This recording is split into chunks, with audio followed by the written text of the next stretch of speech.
ওই নৌকার মধ্যে কিছু কাওয়া ঢুকছে, কাওয়া বিদায় করার লেগে এইগুলো নৌকা। এখন কইতে পারেন যে কাওয়া কারা? কাওয়া হইল নামে কয় শেখ হাসিনা, নামে কয় আওয়ামী লীগ, আর কামে বাগানবাসীর ৫,০০০ টাকার থেকে ২,০০০ মাইরা দেয়। আমাদের কানাডায় বেগম পাড়াও নাই, মালয়েশিয়াতে সেকেন্ড ডোমো নাই। আমাদেরকে সরকার চাইলেও এই দেশ থেকে তারা দিতে পারবে না। আমরা এই দেশে অবস্থান করে আগামী দিনে বাংলাদেশের গণতন্ত্রকে পুনরুদ্ধার করব। আমি এই প্রধানমন্ত্রীকে জিজ্ঞেস করতে চাই, সংবিধানের কোন ধারা বলে আপনি একজন নাগরিককে তার নির্বাচনী ব্যবস্থা থেকে সরে দাঁড়ার নির্দেশ দিলেন? কোথায় লেখা আছে এটা? এটা পরিষ্কারভাবে সংবিধান লঙ্ঘন। আসসালামু আলাইকুম দর্শক, ভিডিওর শুরুতেই হয়তো 3টি ভিডিও ফুটেজের অংশ বিশেষ আপনারা দেখেছেন, যেখানে ব্যারিস্টার সুমন সংসদে দাঁড়িয়ে এমন কথা বলছে যে আওয়ামী লীগের মধ্যে কিছু কাউয়া আছে যারা কিনা ভোট চাওয়ার সময় এক কথা বলে এবং ভোটের পরে অন্য কথা বলে। প্রিয় দর্শক, আসলে ব্যারিস্টার সুমন কাকে উদ্দেশ্য করে এই কথাটি বলেছেন?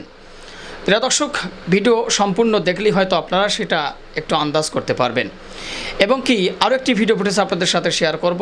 ইশরাক হোসাইন তিনি বলতেছে যে এটা আমাদের বাংলাদেশ, এটা আমাদের কেউ খেদাইতে পারবে না, এবং কি সামনে মানে আরও কি পদক্ষেপ নিতে যাচ্ছে বিষয়টি নিয়ে তিনি আলোচনা করেছে। এবং ফারুক হাসানের একটি বক্তব্য আপনাদের সাথে শেয়ার করবো। এই মূলত 3টি ভিডিও নিয়ে আপনাদের সম্মুখে হাজির হওয়া।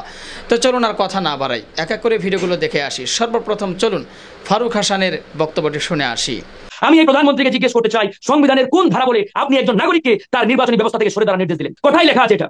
এটা পরিষ্কারভাবে সংবিধান লঙ্ঘন। বাংলাদেশের প্রধানমন্ত্রী তার নির্বাহী চেয়ারে বসে কোনো নাগরিককে নির্বাচন থেকে সরে দাঁড়ার নির্দেশ দিতে পারেন না। তার মানে কি এখান থেকে পরিষ্কার যে বাংলাদেশে যেটা চলছে এটা কোনো সিস্টেম বলেন, আইন বলেন, সংবিধান বলেন, কোনো নীতির আলোকে এই দেশ পরিচালিত হচ্ছে না। এই দেশটি চলছে পরিষ্কারভাবে ভারতীয় নীতিতে, ওই মোদী সরকারের নীতির আলোকে। প্রধানমন্ত্রী নির্দেশ দিয়েছেন যে এমপি মন্ত্রীদের ওই আপনার আত্মীয় স্বজনরা কেউ নির্বাচনে দাঁড়াতে পারবে না। ওয়াই? এবং এই যে তিনি নির্দেশটা দিলেন, কেন দিলেন? কারণ তিনি ভালো করেই জানেন যে আওয়ামী লীগের এমপি মন্ত্রী কিংবা তাদের ওই আত্মীয় স্বজন তারা যদি এই নির্বাচনে দাঁড়ায়, যে 2-1 মানুষ ভোট কেন্দ্রে যাইতো তারাও ঘৃণা করে প্রত্যাখ্যান করবে।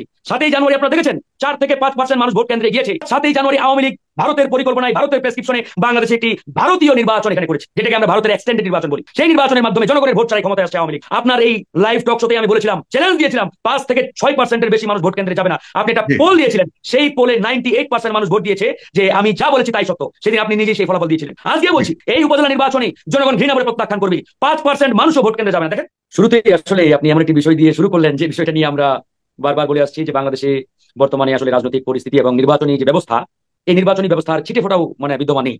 এক কথায় বাংলাদেশ একটি বিরাজনীতিকরণের মাধ্যমে এখানে মোদী নীতি এবং ভারত নীতির মাধ্যমে দেশটা পরিচালিত হচ্ছে। সত্যিকার অর্থে রাজনীতি বলতে দেশের জনগণ যা বুঝে, রাজনীতি বলতে আমরা যা বুঝি, রাজনীতির মাঠের একজন কর্মী হিসাবে আমরা রাজনীতিটাকে যেভাবে দেখি, যেভাবে চিন্তা করি, তার ছিটে ফোটাও এই দেশে নাই, বিন্দু পরিমাণ নেই। এই দেশটা পুরোপুরি ওই মোদী সরকারের মোদী নীতিতে পরিচালিত হচ্ছে। সেই জায়গায় আমরা জাতীয় নির্বাচন, তথাকথিত 7ই জানুয়ারির যে ডামি নির্বাচন, সেই নির্বাচনে আপনি সবাই দেখেছি, সারা বিশ্ব দেখেছে যে এখানে কি হয়েছে, কি একটি নাটক আওয়ামী লীগ মঞ্চায়ন করেছে। তারপরে এই যে আগামীতে বিভিন্ন ধাপে উপজেলা নির্বাচন আয়োজন নির্বাচন হয়েছে বলে দাবি করেছেন আজকে। এখানে দেখেন না, এটাকে কেন আমি নাটক বলছি? কারণ বাংলাদেশের এই অবৈধ প্রধানমন্ত্রী শেখ হাসিনা নিজেই সংবিধান লঙ্ঘন করেছে এই উপজেলা নির্বাচনের আয়োজনের মধ্য দিয়ে। তিনি পরিষ্কারভাবে বলেছেন যে আওয়ামী লীগের এমপি মন্ত্রীদের আত্মীয় স্বজন যারা এই নির্বাচনে প্রার্থী হয়েছে তাদেরকে তিনি প্রার্থিতা প্রত্যাহারের নির্দেশ দিয়েছেন। আমি এই প্রধানমন্ত্রীকে জিজ্ঞেস করতে চাই, সংবিধানের কোন ধারা বলে আপনি একজন নাগরিককে তার নির্বাচনী ব্যবস্থা থেকে সরে দাঁড়ার নির্দেশ দিলেন? কোথায় লেখা আছে এটা? এটা পরিষ্কারভাবে সংবিধান লঙ্ঘন।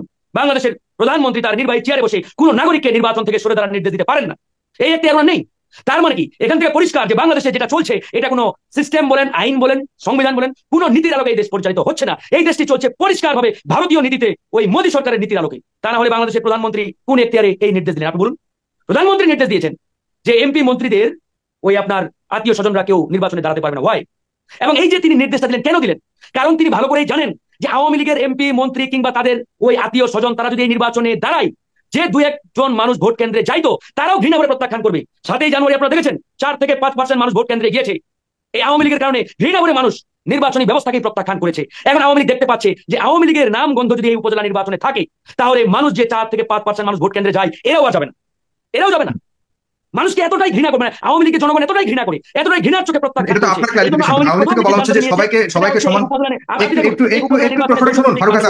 আপনি তো এটা আপনার ক্লারিফিকেশন আপনি বলছেন, কিন্তু আওয়ামী লীগ থেকে বলা হচ্ছে যে না, সবাইকে সুযোগ দেওয়ার জন্যই আসলে যারা ক্ষমতায় আছে তাদেরকে নিশ্চিত করা হচ্ছে যেন অন্যান্য নির্বাচনে তার পরিবারের যেন নির্বাচন না করে। তো এটা তো আসলে একটা ডিসেন্ট্রালাইজেশন অফ দ্য পাওয়ার ডিস্ট্রিবিউশনের একটা, এটা হচ্ছে আওয়ামী লীগের একটি ধোঁকাবাজির যে একটি বহিঃপ্রকাশ এবং ধোঁকাবাজির যে একটা চূড়ান্ত রূপ, সেটা আওয়ামী লীগ বরাবরই করে আসছে, এখনো করছে। এখানে আমি প্রথমেই বলেছি উপজেলা নির্বাচনে বিগত দিনগুলোতে দলীয় প্রতীক ছিল। এবার আওয়ামী লীগ প্রথমে এসে দলীয় প্রতীক বাতিল করলেন। কেন? কারণ দলীয় প্রতীক থাকলে কোনো মানুষ যে 2-4% মানুষ ভোট কেন্দ্রে যায় তারা যাবে না।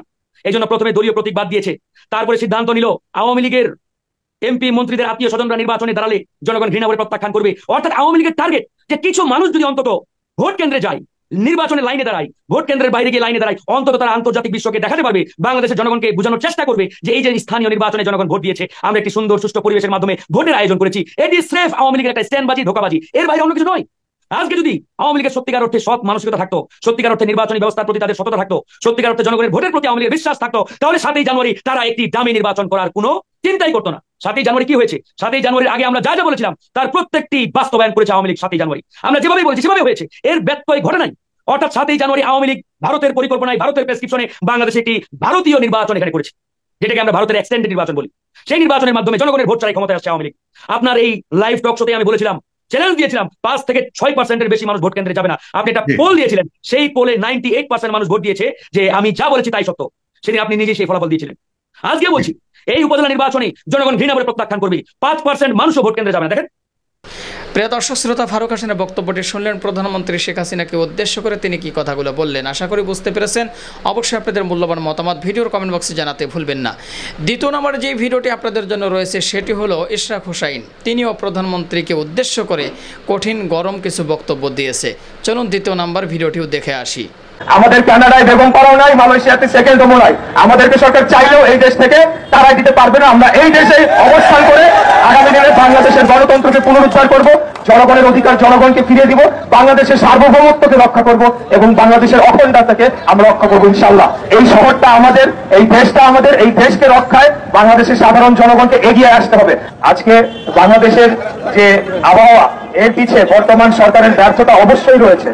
আপনারা জানেন যে অপরিকল্পিত উন্নয়ন, বিভিন্ন জলাশয় ভরাট, বায়ু দূষণ, আবহাওয়া দূষণ নিয়ন্ত্রণের ব্যর্থতা এবং আপনারা জানেন যে ফারাক্কা বাঁধ নির্মাণের ফলে বাংলাদেশের নদীগুলোয় পানি প্রবাহ কমে যাওয়া এবং বাংলাদেশের বিভিন্ন নদীর মধ্যে এখন মরুভূমির মতো বিভিন্ন চর জেগে ওঠা, এই সকল কারণ জন্যই আজকে বাংলাদেশের যে আবহাওয়া এবং পরিস্থিতি সেটি অত্যন্ত ভয়াবহ পর্যায়ে চলে গিয়েছে। এই সরকার সকল কিছু নিয়ন্ত্রণ করতে ব্যর্থ হয়েছে। আপনারা জানেন যে ঢাকা শহরে যে এরকম একটা পরিস্থিতি, এরকম ঘনবসতিপূর্ণ একটা নগরী গড়ে তোলা হয়েছে, মানে বিল্ডিং কোড না মেনে সম্পূর্ণ অবৈধভাবে বিভিন্ন এলাকায় বহুতল ভবন নির্মিত হচ্ছে একদম সংকুচিত একটা জায়গার মধ্যে, যেটিও আমাদের এই আজকে তাপমাত্রা বেড়ে যাওয়ার অন্যতম একটি কারণ হিসেবে বিশেষজ্ঞরা চিহ্নিত করেছে। এরই মধ্যে এই সরকারের অত্যাচার নির্যাতনের মাত্রা চরম সীমা লঙ্ঘন করেছে। তারা প্রতিনিয়তই বিএনপি এবং আমাদের নেতা কর্মীদের উপর ভয়াবহ নির্যাতন চালিয়ে যাচ্ছে। আসলে বাংলাদেশের কোনো কষ্ট দুর্দশা হলে তো এই যারা আওয়ামী লীগ সহ যারা এই এখন বর্তমান ক্ষমতা রয়েছে তাদের তো কোনো কিছু যায় আসে না, তারা এসি রুমে বসে তারা ছড়ি ঘুরাচ্ছে, কিন্তু কষ্টে আছে বাংলাদেশের সাধারণ নাগরিক, সাধারণ জনগণ। আমি আপনাদের উদ্দেশ্যে বলতে চাই যে এই শহরটা আমাদের, এই দেশটা আমাদের, এই দেশকে রক্ষায় বাংলাদেশের সাধারণ জনগণকে এগিয়ে আসতে হবে। আমাদের কানাডায় বেগম পাড়াও নাই, মালয়েশিয়াতে সেকেন্ডও নাই। আমাদেরকে সরকার চাইলেও এই দেশ থেকে তারাই দিতে পারবে না। আমরা এই দেশে অবস্থান করে আগামী দিনে বাংলাদেশের গণতন্ত্রকে পুনরুদ্ধার করব, জনগণের অধিকার জনগণকে ফিরিয়ে দিব, বাংলাদেশের সার্বভৌমত্বকে রক্ষা করব এবং বাংলাদেশের অখণ্ডতাকে আমরা রক্ষা করবো ইনশাল্লাহ। আমরা বক্তব্য দীর্ঘায়িত না করে আমার যে রিক্সা চালক ভাইরা রয়েছেন, আপনারা বিএনপির শক্তি, আপনারাই জনগণ, আপনাদেরকে সাথে নিয়ে নিম্ন আয়ের শ্রমিক মেহনতি মানুষদের সাথে নিয়ে আগামী দিনে এই সরকারের পতন ঘটিয়ে আমরা বাংলাদেশকে আবার মুক্ত করবো ইনশাল্লাহ। আপনাদের প্রিয় দর্শক শ্রোতা, দ্বিতীয় ভিডিওটি আপনারা দেখলেন, শুনলেন তার বক্তব্য। অবশ্যই আপনাদের মূল্যবান মতামত জানাবেন এবং আমরা সেই কাঙ্ক্ষিত ভিডিওটি আপনাদের সাথে শেয়ার করব। অর্থাৎ সংসদে দাঁড়িয়ে ব্যারিস্টার সুমনের একটি ভিডিও সোশ্যাল মিডিয়ায় দেখলাম তুমুল আকারে ভাইরাল হয়েছে, যেটা মুহূর্তের মধ্যে ছড়িয়ে পড়ছে এবং হাজার হাজার মানুষ শেয়ার করছে, কমেন্ট করছে। তাই চাইলাম সেই ভিডিওটি আপনাদের সাথে শেয়ার করে। চলুন কথা না বাড়াই, ব্যারিস্টার সুমনের সেই সংসদের অগ্নিঝরা বক্তব্যটি শুনে আসি। ওই নৌকার মধ্যে কিছু কাওয়া ঢুকছে, কাওয়া বিদায় করার লেগে এই গল্প। এখন কইতে পারেন যে কাওয়া কারা? কাওয়া হইল নামে কয় শেখ হাসিনা, নামে কয় আওয়ামী লীগ, আর কামে বাগানবাসীর 5000 টাকার থেকে 2000 মাইরা দেয়।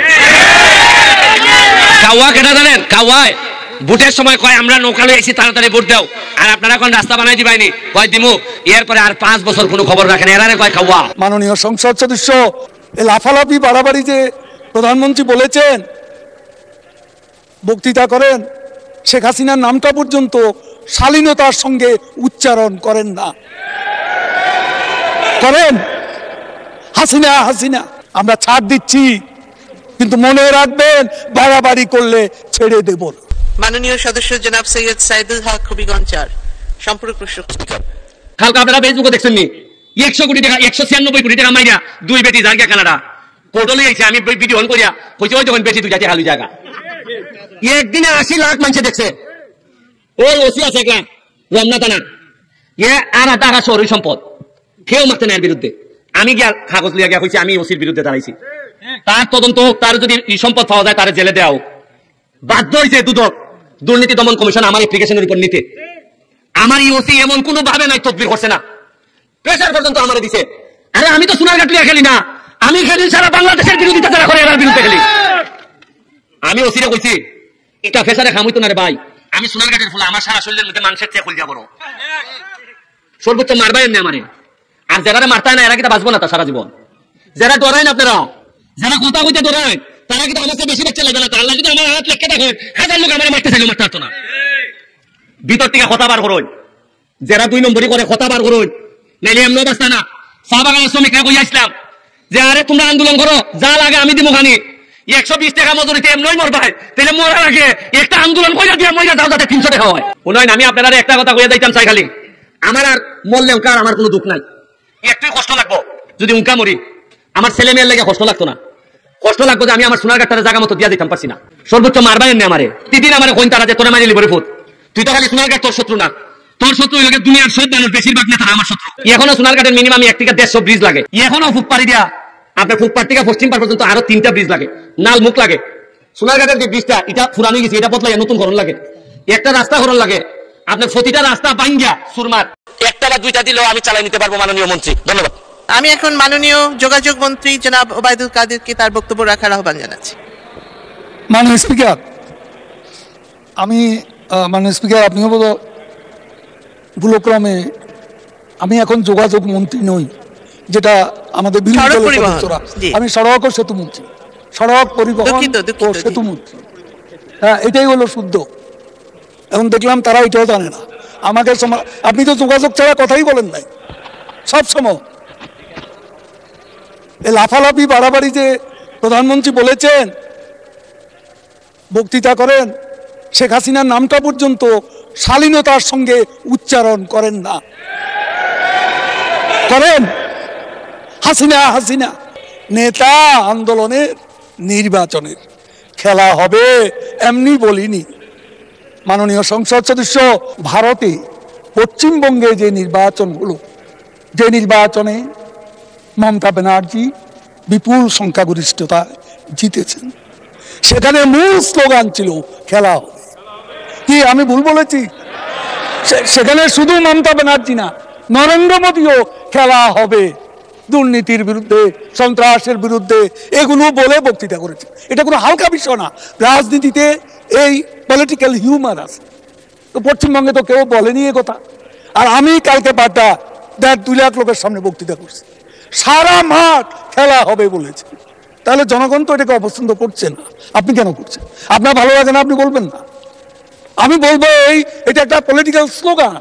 পশ্চিমবঙ্গ ভারতে গণতান্ত্রিক দেশ, প্রাইম মিনিস্টার নরেন্দ্র মোদী এবং মমতা ব্যানার্জি মুখ্যমন্ত্রী, তারা এক্সচেঞ্জ করেছেন এই শব্দটাই বেশি, এই স্লোগানটাই বেশি। তাতে কিন্তু গণতন্ত্র হালকা হয়ে গেছে। জনগণ কি সেটা মনে করে? জিজ্ঞেস করুন। জনগণ তো সমস্যারে পাল্টা সঙ্গে সঙ্গে স্লোগান দিচ্ছে। প্রিয় দর্শক শ্রোতা, সংসদে দাঁড়িয়ে ব্যারিস্টার সুমনের সেই বক্তব্যটি আপনারা শুনলেন। আশা করি বুঝতে পেরেছেন তিনি কাকে উদ্দেশ্য করে কথাগুলো বলেছেন।